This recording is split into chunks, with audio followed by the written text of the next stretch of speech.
어둠 속에서 시작된 계획. 이동훈은 낡고 해진 재킷에 깃을 올리며 차가운 밤 공기를 들이마셨다. 늦가을의 서울은 숨쉬기조차 버거울 만큼 무거운 회색빛으로 물들어 있었다. 그의 눈빛은 짙은 그림자 속에서도 형형하게 빛나고 있었다. 그 빛은 수십 년간 쌓아온 통찰과 절망, 그리고 강한 의지가 뒤섞인 복잡한 감정의 결정체였다. 겉으로 보기에는 그저 지쳐 보이는 노인이었지만 그의 내면은 210억 원이라는 천문학적인 재산을 숨긴 거대한 제국의 주인이었다. 그는 지금 자신이 평생을 바쳐 일군 모든 것을 걸고 인생의 가장 큰 도박을 시작하려 하고 있었다. 그것은 바로 자신의 세 자녀들을 시험하는 것이었다. 밤늦은 시간 그는 서울의 북쪽에는 도심 한가운데 있는 한 오래된 국밥집에 앉아 있었다.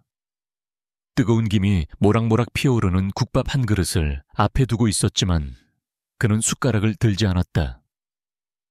창밖으로는 화려한 넌사인과 고급 외제차들이 끊임없이 지나다녔다.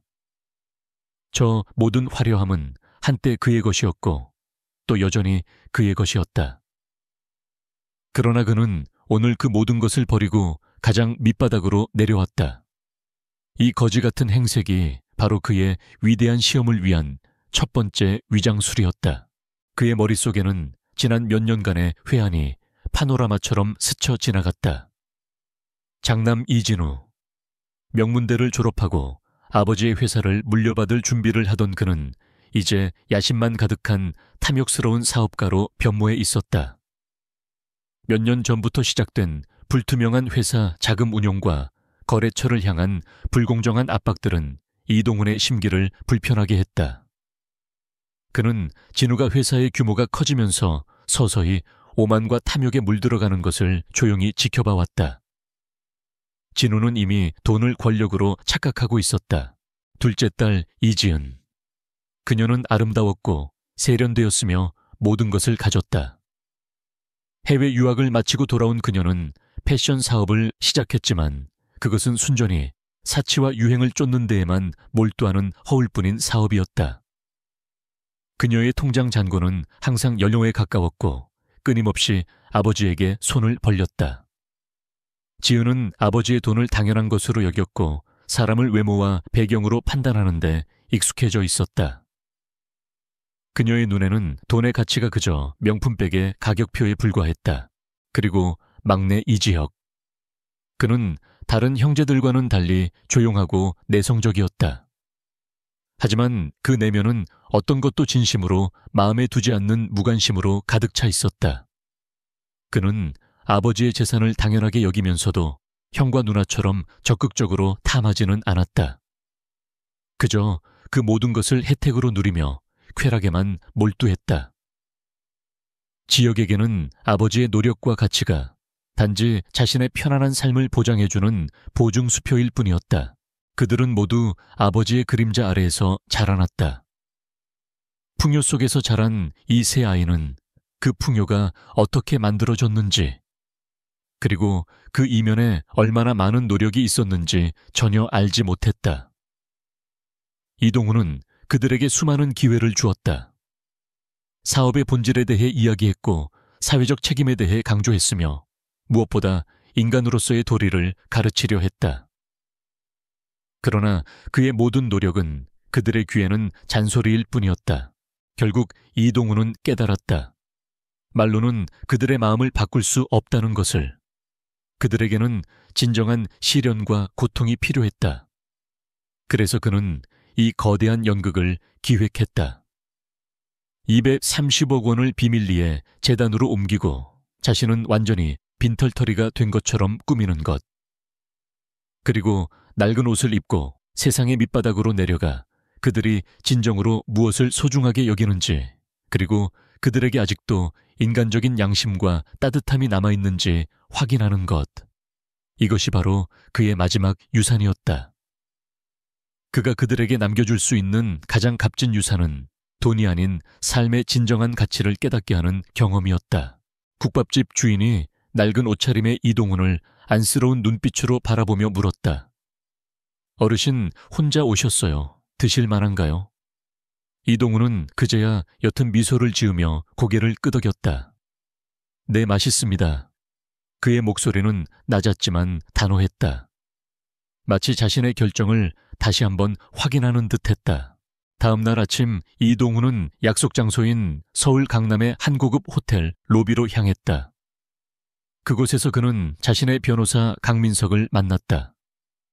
강민석은 이동훈의 오랜 조력자이자 이 모든 계획의 유일한 공모자였다.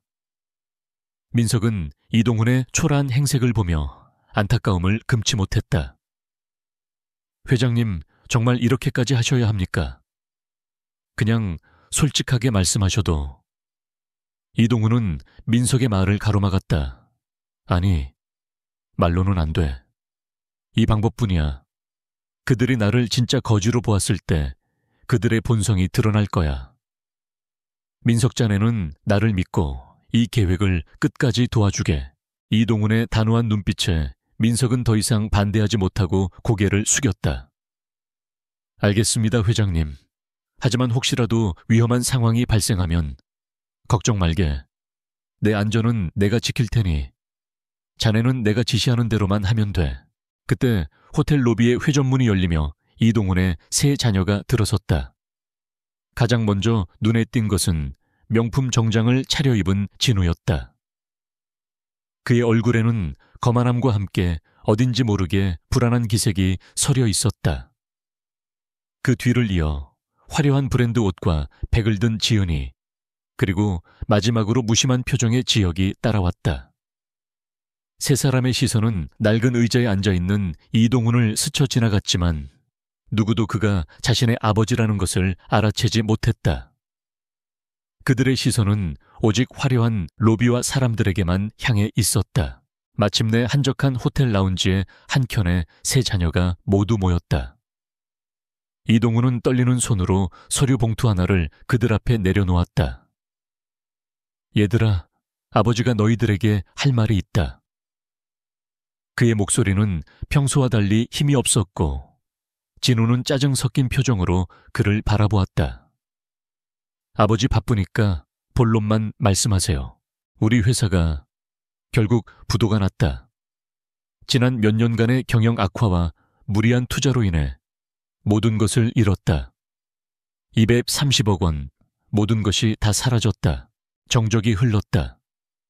진우는 믿을 수 없다는 듯 멍하니 이동훈을 바라보았다. 지은은 손에 든 명품백을 떨어뜨릴 뻔했고 지혁은 순간적으로 무관심했던 표정이 사라지며 동요하는 눈빛을 드러냈다. 이동훈은 그들의 반응을 주의 깊게 살폈다.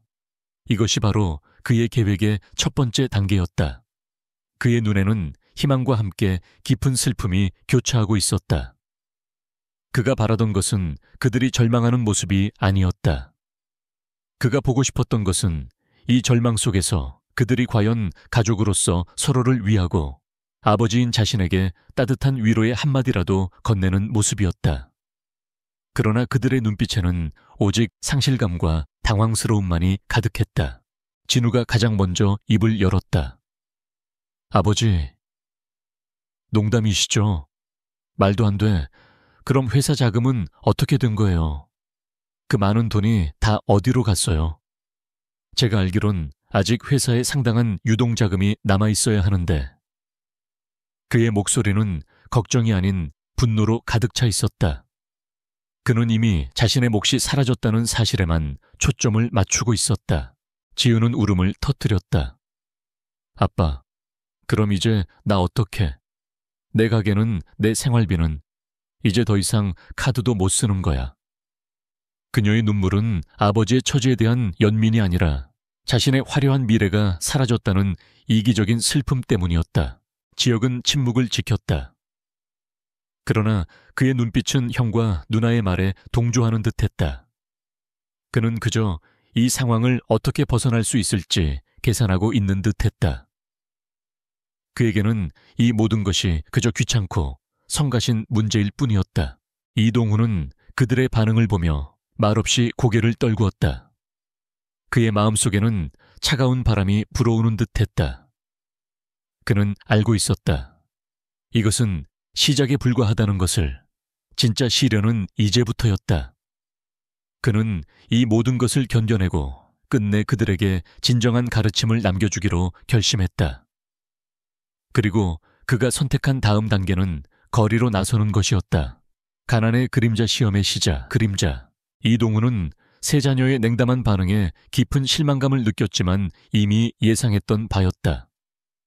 그는 조용히 자리에서 일어났다. 그래.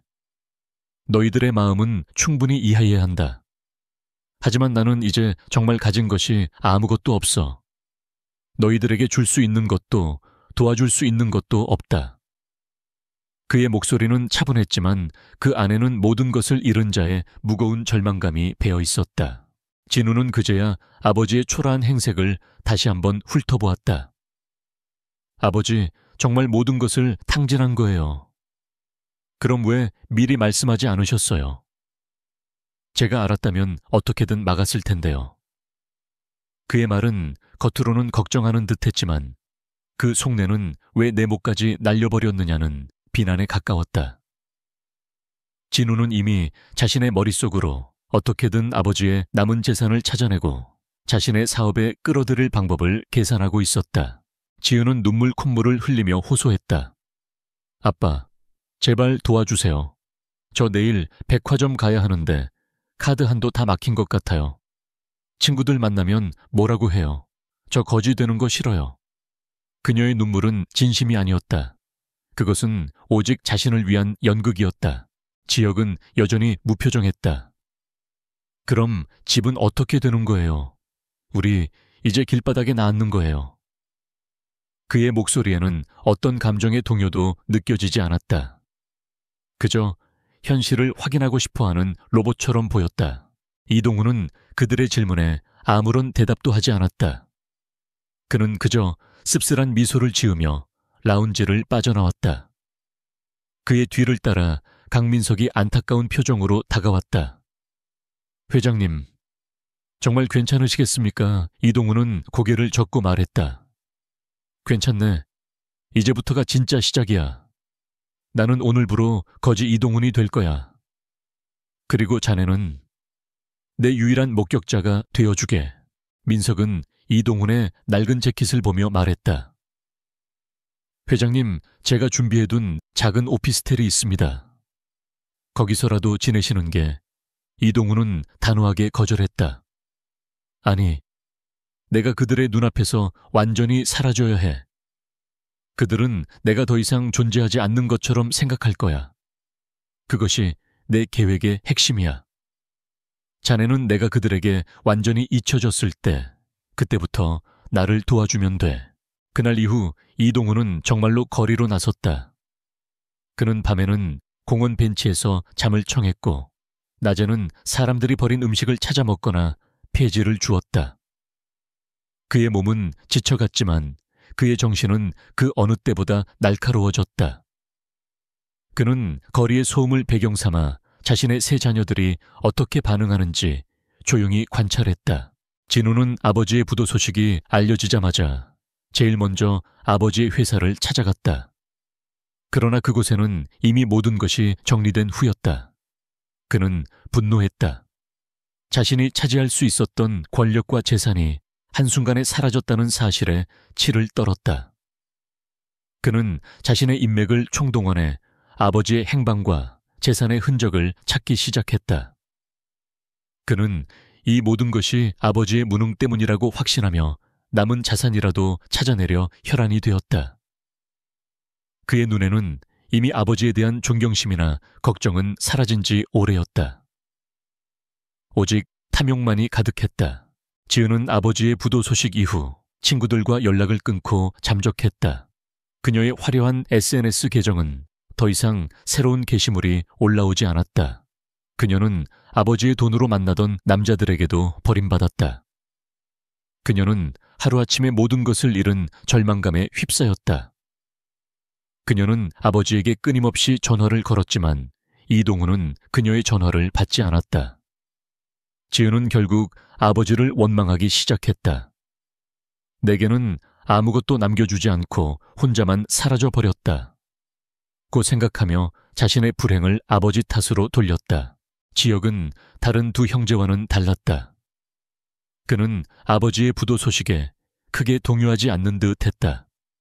그는 남은 소에게 용돈을 주고 여전히 게임과 유흥에 빠져들었다. 그러나 그의 내면에는 미묘한 변화가 있었다. 그는 가끔씩 형과 누나가 아버지를 험담하는 것을 들을 때마다 알 수 없는 불편함을 느꼈다. 그는 아버지의 부도 소식보다 아버지의 부도 소식 이후의 형과 누나의 변해버린 모습을 보며 더 큰 충격을 받았다.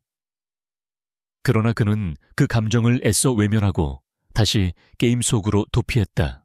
어느 날 저녁 이동훈은 낡은 폐지를 실은 리어카를 끌고 번화가를 지나고 있었다. 그는 멀리서 환하게 빛나는 고급 레스토랑의 창가에 앉아있는 지은을 발견했다. 그녀는 화려한 옷을 입고 있었지만 그 얼굴에는 예전의 밝은 미소가 사라져 있었다. 그녀는 한 남성과 이야기하고 있었는데 그 남성은 지은을 마치 하녀처럼 다루고 있었다. 지은은 남자의 비위를 맞추기 위해 억지 미소를 짓고 있었다.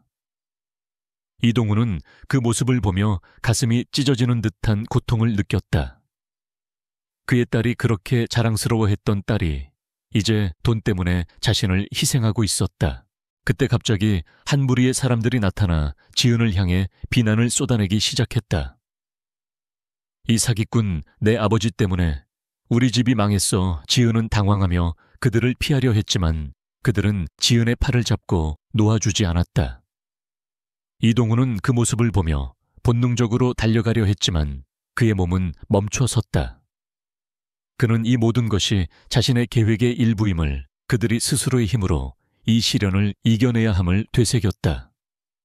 그는 낡은 리어카 뒤에 몸을 숨기고 지은이 공영에 처한 모습을 지켜볼 수밖에 없었다. 한편 진우는 아버지의 회사를 인수하기 위해 사채를 끌어들였다. 그는 아버지의 빈자리를 자신이 채우고 회사를 다시 일으켜 세우겠다는 명분으로 모든 것을 걸었다. 그러나 그의 마음속에는 아버지에 대한 걱정보다는 오직 돈에 대한 탐욕만이 자리 잡고 있었다. 그는 아버지의 부도가 사실은 어떤 음모의 일부분이 아닐까 하는 의심을 품기 시작했다. 그는 사설 탐정을 고용해 아버지의 행적을 쫓았지만 이동훈은 흔적을 남기지 않았다. 민석은 이동훈에게 주기적으로 보고를 올렸다. 회장님 진우 사장이 회장님의 빈자리를 채우려 하고 있습니다. 하지만 불법적인 방법도 서슴지 않는 것 같습니다. 지은 양은 힘든 시간을 보내고 있는 것 같습니다. 그리고 지역구는 여전히 무심합니다. 이동훈은 민석의 보고를 들으며 고개를 끄덕였다. 그래, 그들이 스스로의 바닥을 쳐봐야 해.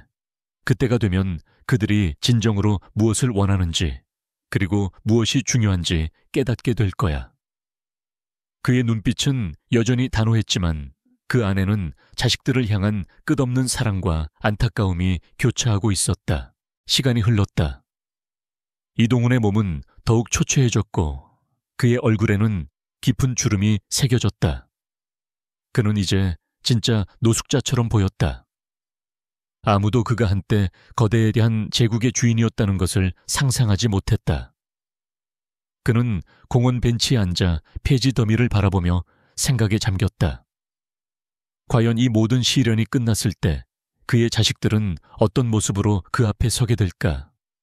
그들에게 아직도 아버지의 따뜻한 품을 그리워하는 마음이 남아있을까?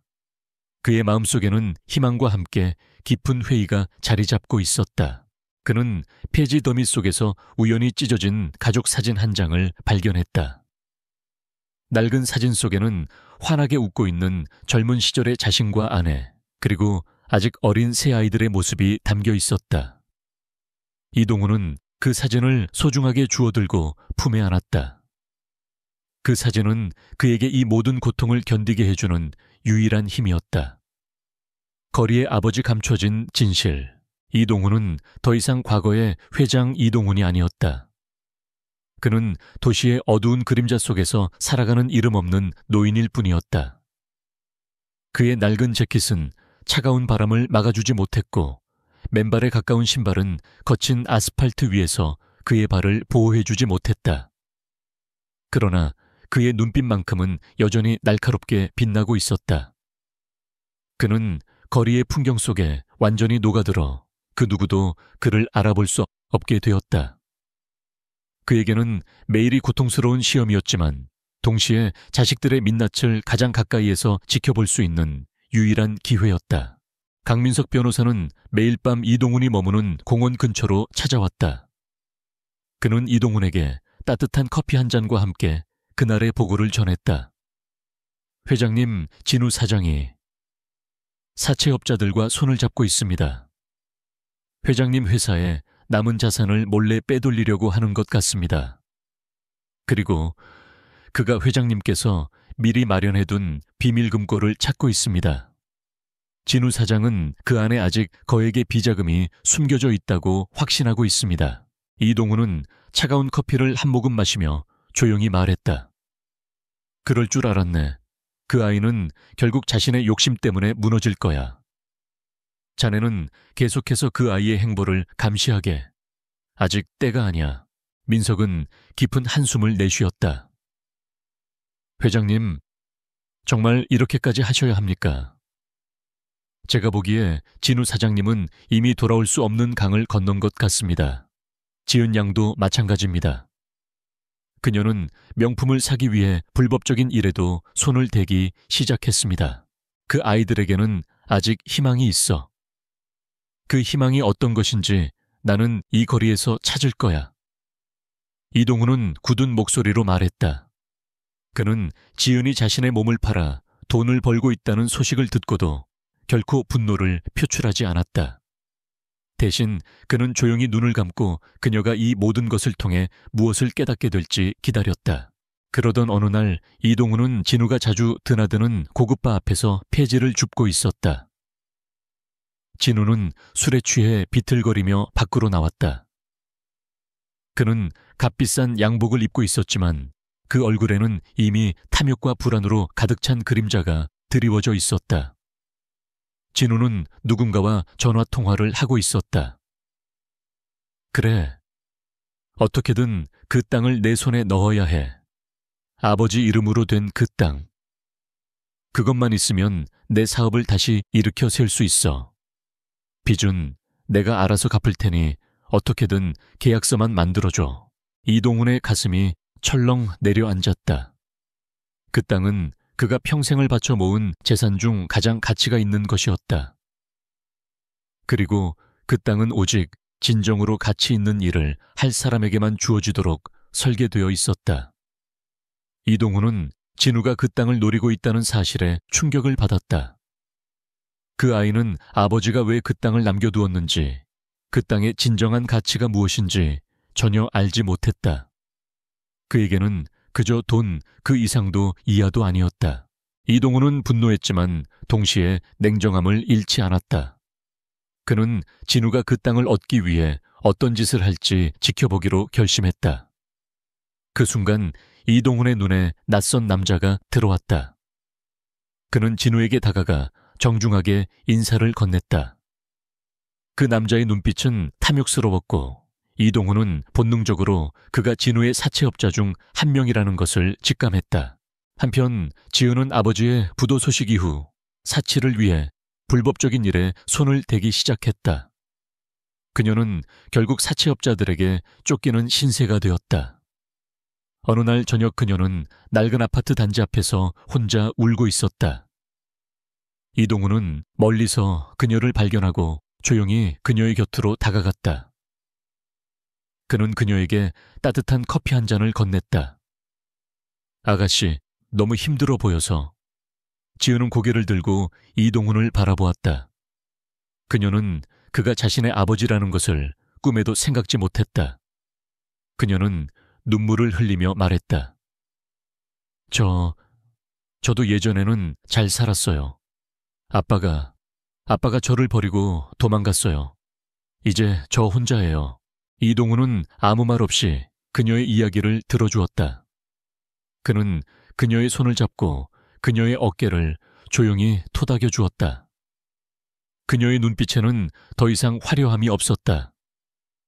그저 깊은 절망과 외로움만이 가득했다. 이동훈은 그녀의 손을 놓으며 말했다. 힘내세요. 언젠가 좋은 날이 올 겁니다. 그의 목소리에는 깊은 슬픔과 함께 그녀를 향한 간절한 바람이 담겨 있었다. 지혁은 여전히 무심했다. 그러나 그는 형과 누나의 변해버린 모습을 보며 점차 혼란스러움을 느꼈다.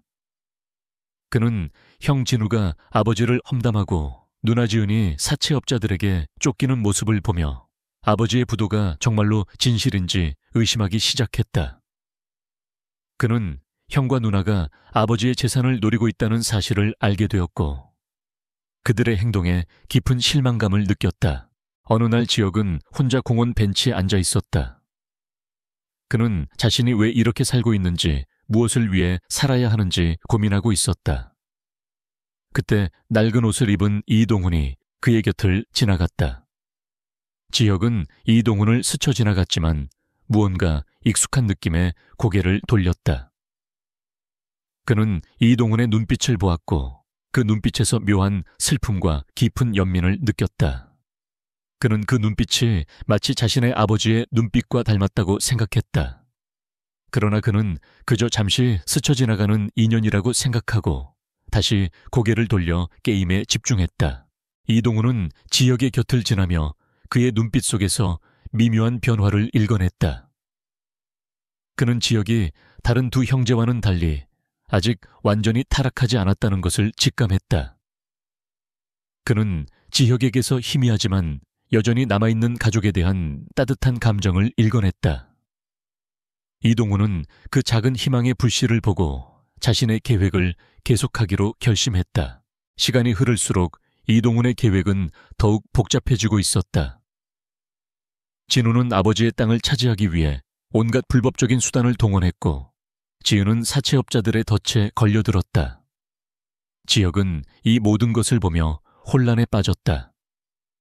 그들의 모습은 이동훈의 가슴에 깊은 상처를 남겼지만 동시에 그들의 내면 깊은 곳에 남아있는 양심의 불씨를 발견할 수 있는 기회이기도 했다. 이동훈은 이제 거리에 아버지에서 감춰진 진실을 밝혀낼 준비를 하고 있었다.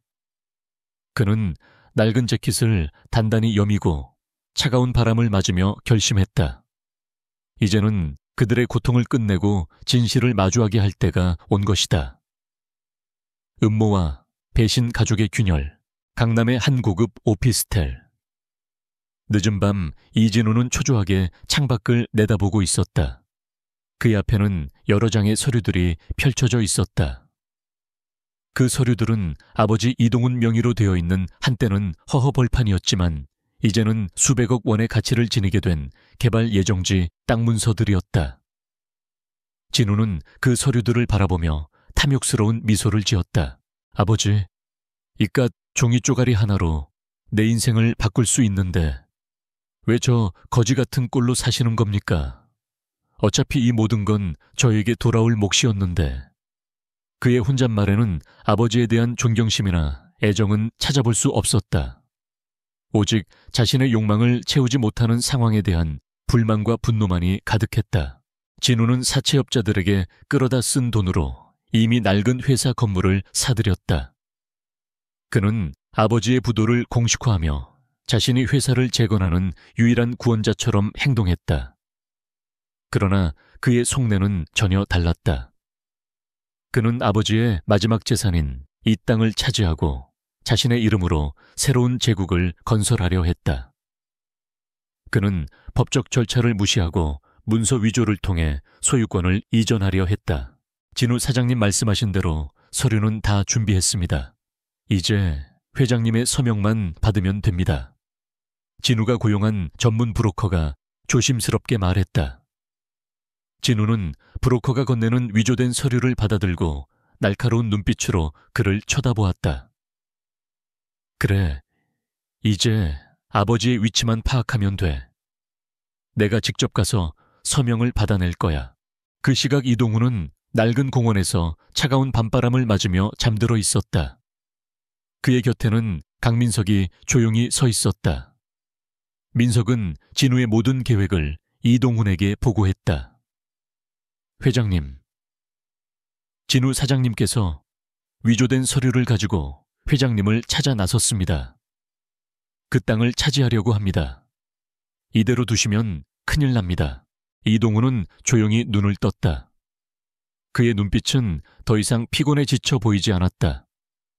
그 안에는 이제 단호한 결의가 담겨 있었다. 그래, 올 것이 왔군. 진우가 이성을 잃고 탐욕에 눈이 멀었다는 증거야. 하지만 나는 아직 때를 기다려야 한다. 민석은 이해할 수 없다는 표정을 지었다. 하지만 회장님 이렇게까지 하실 필요가 있습니까? 그냥 진실을 밝히고 모든 것을 제자리로 돌려놓으시면. 이동훈은 민석의 어깨를 두드리며 말했다. 아니, 이 모든 것은 그들의 영혼을 구원하기 위한 나의 마지막 선물이야. 진우는 자신의 행동이 어떤 결과를 초래하는지 깨달아야 하고 지은과 지역도 마찬가지야. 자네는 내가 지시하는 대로만 하면 돼. 이제부터가 진짜 싸움의 시작이니까. 며칠 후 진우는 사설 탐정들이 찾아낸 아버지의 거처로 향했다. 그는 아버지의 초라한 행색을 보고 혐오감과 함께 승리감을 느꼈다. 아버지, 결국 이렇게 되셨군요. 제가 뭐라고 했습니까? 제가 회사를 맡았어야 했어요. 진우의 목소리에는 비웃음이 담겨 있었다. 이동훈은 말없이 진우를 바라보았다. 무슨 일로 왔느냐? 그의 목소리는 낮았지만 그 안에는 모든 것을 꿰뚫어보는 날카로운 힘이 있었다. 진우는 준비해온 서류를 내밀었다. 아버지, 이 서류에 서명해 주세요. 아버지께서 남겨두신 그 땅. 제가 잘 개발해서 아버지의 명예를 되찾아 드리겠습니다. 이동훈은 서류를 훑어보았다. 그는 진우의 손에 들린 서류가 위조된 것임을 한눈에 알아차렸다. 그는 서류를 천천히 내려놓으며 말했다.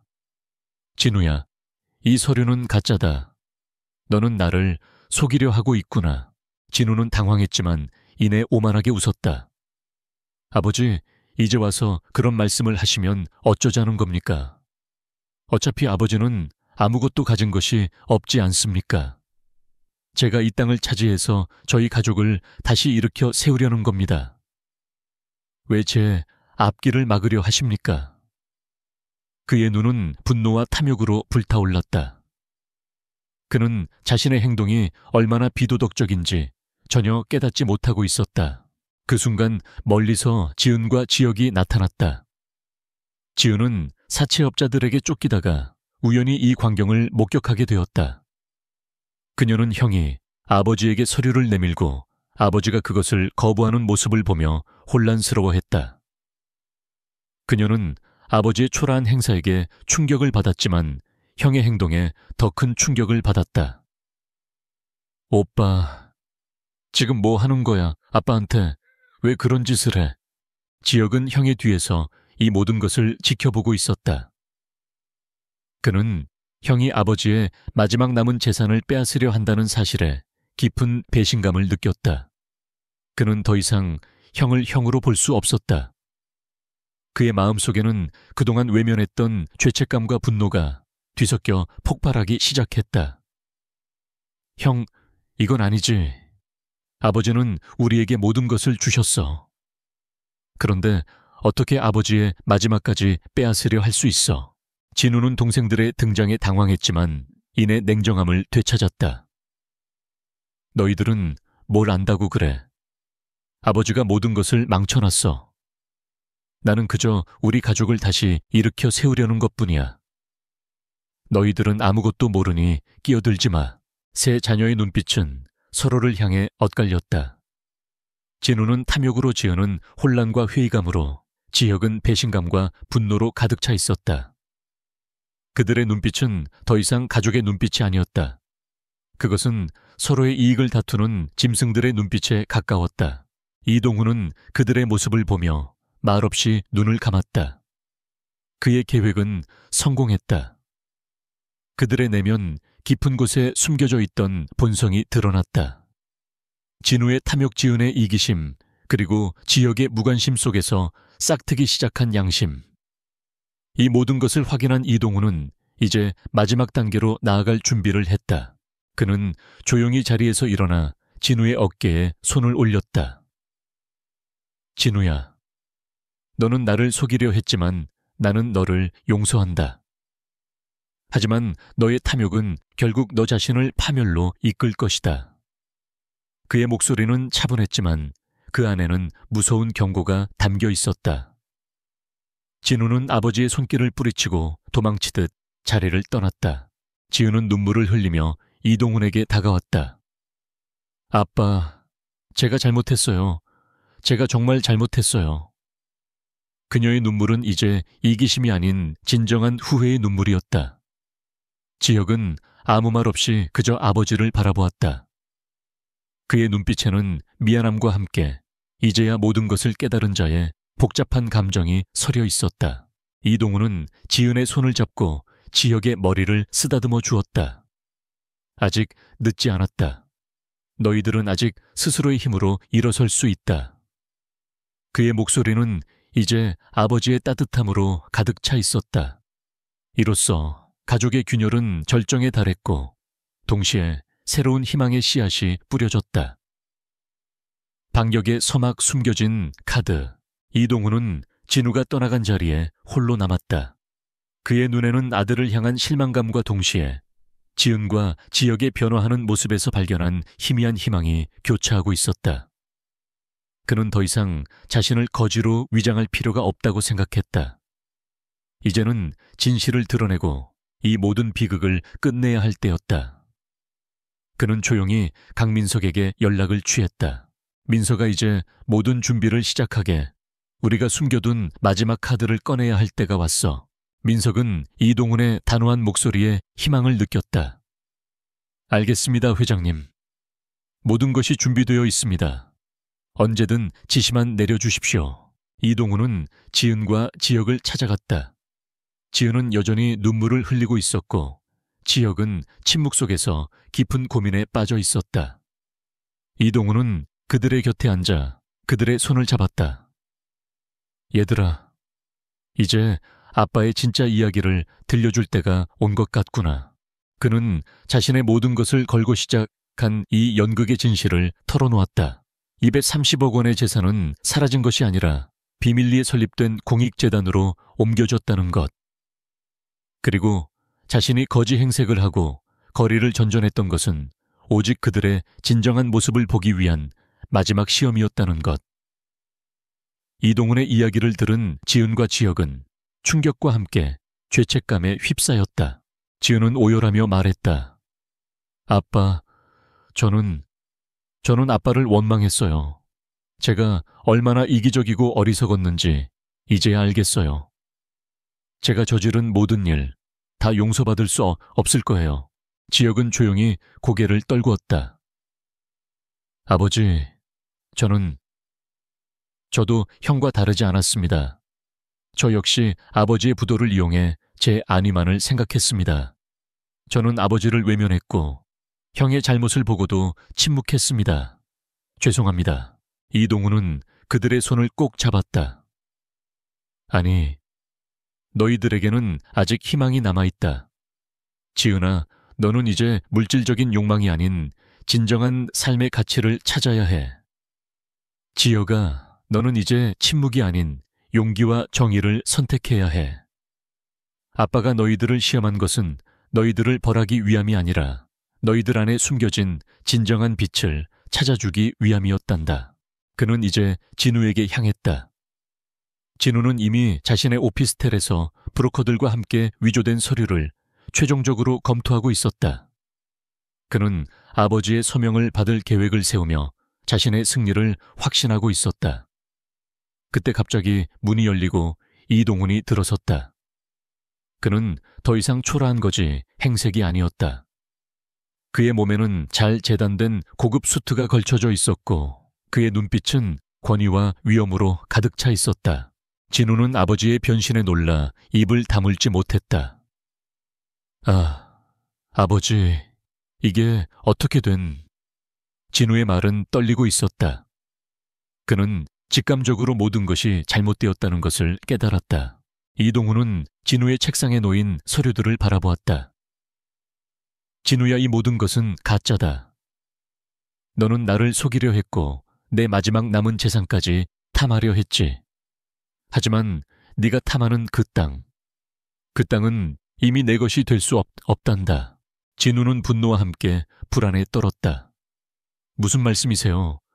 아버지가 어떻게 이럴 수 있어요? 저는 그저 우리 가족을 다시 일으켜 세우고 싶었을 뿐이에요. 그의 말은 이미 설득력을 잃은 변명에 불과했다. 네가 우리 가족을 생각했다면 이런 짓을 벌이지는 않았겠지. 너는 오직 너 자신의 욕망만을 생각했다. 내 눈에는 오직 돈과 권력만 보였을 뿐이야. 가족은 내게는 아무 의미도 없었어. 이동훈의 목소리는 차가웠지만 그 안에는 아들을 향한 깊은 슬픔이 담겨 있었다. 그때 민석이 경찰들을 대동하고 오피스텔로 들어섰다. 이진우 사장 위조된 서류를 이용한 사기 및 협박 혐의로 긴급 체포합니다. 진우는 경찰들에게 둘러싸여 절규했다.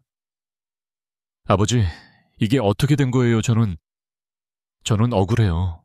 이동훈은 진우의 마지막 발악을 보며 고개를 저었다. 억울하다고 너의 탐욕이 만들어낸 이 모든 비극이 억울하다고 진우야. 이 모든 것은 네 스스로가 선택한 결과다. 너는 네가 저지른 죄에 대해 응당한 대가를 치러야 해. 그것이 너를 구원할 유일한 길이니까. 진우는 절규하며 경찰들에게 끌려나갔다. 그의 눈빛에는 마지막 남은 자존심과 함께 모든 것을 잃은 자의 공허함이 서려 있었다. 이동훈은 그런 아들의 모습을 보며 말없이 눈을 감았다. 그의 마음은 찢어질 듯 아팠지만 동시에 한 줄기 빛이 그의 마음을 비추는 것을 느꼈다. 이제 모든 것이 드러났다. 감춰졌던 진실이 모습을 드러냈고 가족의 모든 균열은 절정에 달했다. 그러나 이 파국 속에서 이동훈은 새로운 시작의 가능성을 보았다. 지은과 지역은 이제 물질적인 풍요가 아닌 진정한 삶의 가치를 찾아 나설 것이다. 그리고 진우는 자신의 죄를 뉘우치고 새로운 인생을 살게 될 것이다. 이동훈은 이 모든 것을 통해 그들에게 진정한 유산을 남겨주었다.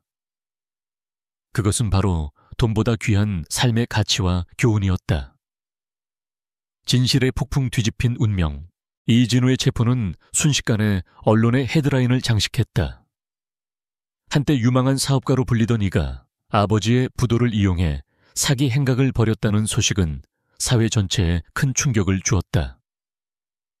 진우는 경찰서에서 분노와 좌절, 그리고 자신을 속인 아버지를 향한 배신감에 젖어 있었다. 그는 자신의 탐욕이 낳은 비극을 깨닫지 못하고 여전히 아버지가 자신에게 행한 짓에 대해 억울해했다. 그 시각 이동훈은 강민석과 함께 기자회견장에 들어섰다. 그의 얼굴에는 더 이상 거지 행색의 흔적이 남아있지 않았다. 그는 단정하고 위험 있는 모습으로 수많은 카메라 앞에서 마이크를 잡았다. 존경하는 국민 여러분, 그리고 제 가족을 사랑해주시는 모든 분들께 저는 오늘 이 자리에서 모든 진실을 밝히고자 합니다. 이동훈은 차분하고 단호한 목소리로 모든 것을 고백했다. 230억 원의 재산은 사라지지 않았고 가족의 이름을 건 공익재단으로 안전하게 옮겨졌다는 것. 그리고 자신이 거지 행색을 하고 거리를 전전했던 것은 자녀들의 진정한 본성을 확인하기 위한 마지막 시험이었다는 것.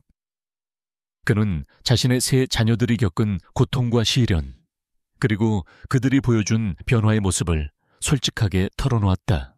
저는 제 자녀들이 풍요 속에서 잃어버린 인간으로서의 가장 중요한 가치, 즉 사랑과 존경, 그리고 정직함을 되찾기를 바랐습니다. 이 모든 것은 그들에게 돈보다 더 값진 유산을 남겨주기 위한 저의 마지막 노력이었습니다. 기자회견은 순식간에 전국적인 화제가 되었다. 사람들은 이동훈의 용기 있는 고백에 충격을 받으면서도 그의 깊은 사랑과 지혜에 감동했다. 기자회견이 끝난 후 이동훈은 조용히 기자회견장을 빠져나와 지은과 지혁이 있는 곳으로 향했다. 지은은 기자회견을 TV로 보며 하염없이 눈물을 흘리고 있었다. 그녀는 아버지의 고백을 통해 자신이 얼마나 어리석고 이기적이었는지 다시 한번 깨달았다. 아빠, 제가 너무 죄송해요. 저는 아빠의 사랑을 당연하게 생각했어요. 제가 정말 잘못했어요. 그녀의 눈물은 이제 진정한 회개와 함께 아버지의 사랑을 향한 감사함으로 변해 있었다. 지혁은 말없이 TV를 바라보고 있었다. 그의 눈빛은 더 이상 무관심하지 않았다. 그 안에는 아버지에 대한 존경심과 함께 자신이 침묵했던 과거에 대한 깊은 반성이 담겨 있었다. 그는 자리에서 일어나 이동훈에게 다가가 깍듯하게 고개를 숙였다. 아버지, 제가 너무 부끄럽습니다. 하지만 이제부터라도 아버지의 뜻을 따라 살아가겠습니다. 이동훈은 두 자녀의 변화된 모습을 보며 따뜻하게 미소 지었다. 그래, 이제라도 깨달았으니 다행이다. 너희들의 삶은 이제부터 다시 시작되는 거야. 지은아, 너는 너의 재능을 이용해 사회에 기여할 수 있는 일을 찾아보렴. 지혁아, 너는 이제 침묵이 아닌 용기를 선택하렴. 너희들은 아직 늦지 않았어. 그때 경찰서에서 전화가 걸려왔다. 이진우가 아버지를 만나고 싶다는 연락이었다. 이동훈은 잠시 망설였지만 이내 경찰서로 향했다. 그는 차가운 면회실에서 수의를 입은 진우를 마주했다. 진우의 눈빛은 여전히 분노와 억울함으로 가득 차 있었다. 아버지, 도대체 왜 저에게 이런 짓을 하신 거예요? 저를 이렇게까지 망가뜨리셔야 했나요? 진우의 목소리는 떨리고 있었다. 이동훈은 차분하게 진우를 바라보았다. 진우야, 나는 너를 망가뜨리려 한 것이 아니다. 나는 너를 구원하려 한 거야. 너는 돈과 권력에 눈이 멀어 인간으로서의 가치를 잃어버렸어. 네가 지금 이 자리에 있는 것은 오직 너의 탐욕 때문이다. 이 모든 것은 네 스스로가 선택한 결과야. 진우는 아버지의 말에 충격을 받았다. 그는 자신이 왜 이 자리에 있는지, 그리고 무엇을 잘못했는지 비로소 깨닫기 시작했다. 그의 눈에서는 뜨거운 눈물이 흘러내렸다. 아버지, 제가 잘못했습니다. 용서해 주세요. 제가 정말 탐욕에 눈이 멀었습니다. 이동훈은 눈물을 흘리는 아들을 보며 고통스러운 미소를 지었다. 그는 아들을 향해 손을 뻗어 유리창 너머로 아들의 얼굴을 어루만졌다. 아들아, 이제라도 깨달았으니 다행이다. 네가 저지른 죄에 대해 응당한 대가를 치르고 다시 태어나거라. 나는 너를 기다릴 것이다. 진우는 아버지의 따뜻한 눈빛과 목소리에 다시 한번 오열했다. 그는 아버지의 손길을 느끼며 자신의 탐욕이 아닌 아버지의 사랑을 비로소 깨닫게 되었다. 이로써 가족의 비극은 끝이 났고 동시에 새로운 희망의 씨앗이 뿌려졌다. 새로운 시작 남겨진 유산. 이동훈은 면회실을 나오며 깊은 한숨을 내쉬었다. 그의 마음은 홀가분하면서도 아들의 미래에 대한 걱정으로 무거웠다. 그는 강민석과 함께 조용히 집으로 돌아왔다. 집에는 지은과 지혁이 그를 기다리고 있었다. 그들의 얼굴에는 더 이상 이기심이나 무관심이 아닌 진정한 반성과 함께 새로운 시작을 향한 기대감이 서려 있었다. 이동훈은 그들을 따뜻하게 안아주었다. 그래, 이제 우리 가족의 새로운 삶이 시작되는구나. 너희들이 겪은 모든 고통과 시련은 앞으로 너희들의 삶을 더욱 단단하게 만들어줄 거야. 그날 밤 이동훈은 세 자녀와 함께 긴 대화를 나누었다. 진우는 비록 감옥에 있지만 그는 그곳에서 자신의 삶을 되돌아보고 진정한 의미를 찾아 나설 것이다. 지은은 더 이상 명품과 사치에 연연하지 않고 자신이 가진 패션에 대한 재능을 이용해 사회적 약자들을 위한 의류 기부 사업을 시작하겠다고 말했다. 그녀의 눈빛은 그 어느 때보다 반짝이고 있었다. 지역은 무관심했던 과거를 청산하고 아버지의 재단에서 봉사활동을 시작하겠다고 했다. 그는 이제 돈이 아닌 사람을 향한 따뜻한 마음을 배우고 싶다고 말했다. 이동훈은 그들의 변화된 모습에 깊은 감동을 받았다. 그는 자신의 모든 것을 걸고 시작한 이 시험이 결코 헛되지 않았다는 것을 깨달았다. 그는 그들에게 마지막으로 가장 중요한 유산을 남겨주었다. 너희들에게 남겨줄 수 있는 가장 큰 재산은 돈이 아니란다. 그것은 바로 너희들이 겪은 이 모든 시련과 고통, 그리고 그 안에서 찾은 삶의 진정한 가치야. 이 모든 경험들이 너희들의 삶을 지탱해 줄 거야. 내가 남겨준 230억 원은 너희들을 위한 것이 아니라 너희들이 이 사회에 기여할 수 있는 디딤돌이 되기를 바란다. 몇 년의 시간이 흘렀다. 진우는 출소 후 아버지의 재단에서 봉사활동을 하며 자신의 죄를 뉘우치고 있었다. 그는 더 이상 탐욕스러운 사업가가 아니었다. 그는 이제 겸손하고 정직한 삶을 살아가고 있었다. 지은이 시작한 의료기부 사업은 큰 성공을 거두었다. 그녀는 더 이상 화려한 옷을 입지 않았지만 그녀의 얼굴에는 진정한 행복이 가득했다. 지역은 아버지의 재단을 물려받아 사회적 약자들을 위한 다양한 복지 사업을 펼쳐나갔다. 그는 이제 아버지의 유산을 이어받아 사회의 빛과 희망을 전하는 진정한 리더로 성장했다. 이동훈은 조용히 이 모든 것을 지켜보았다. 그는 이제 낡은 재킷을 입고 거리를 걷는 노인이 아니었다.